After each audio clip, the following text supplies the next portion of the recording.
The famed political compass of politicalcompass.org is probably the most widely used political spectrum test on the internet, even though in my opinion it is very, very flawed.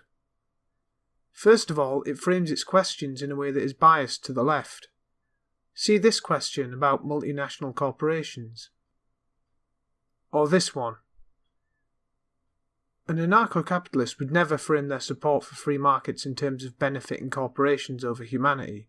This is a pejorative framing from the left that causes people to pick the more left-leaning option even if they agree with right-wing economics.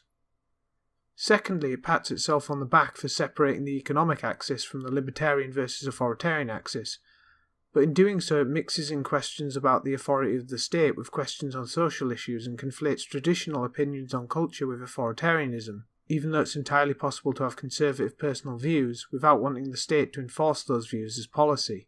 Because this distinction is not made, socially conservative libertarians are erased from existence.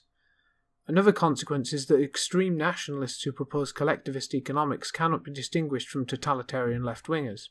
A Strasserite and a Tumblrite might have similar tendencies in regard to economics and may want to use the state to strongly enforce cultural outcomes, but the enormous difference between the one and the other that puts one on the far left and one on the far right is the distinction between which culture they promote.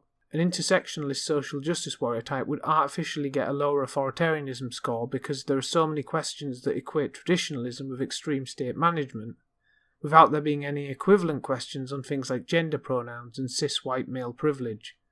Thirdly and finally, it cribs whole questions from Theodor Adorno's F-scale.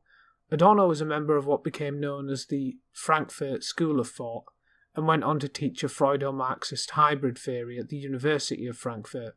Yes, irony of ironies, the test Gamergaters were bandying about to appease the left with included questions from a test created by a quote-end-quote cultural Marxist. These questions are absolute nonsense designed to detect hidden fascist sympathies. Incorporated into Political Compass, the result is that you have silly thoughts like believing that astrology is valid, or even think that it is best to keep busy when troubled. Your authoritarianism score will increase. None of these questions are direct. They instead try to infer that you want to oppress people with the weight of the state because you don't like certain art, have superstitious beliefs, or refuse to fret about certain problems. These kind of questions are cribbed straight from the F-scale and sprinkled throughout the Political Compass. And so I mark the Political Compass as a low-quality test.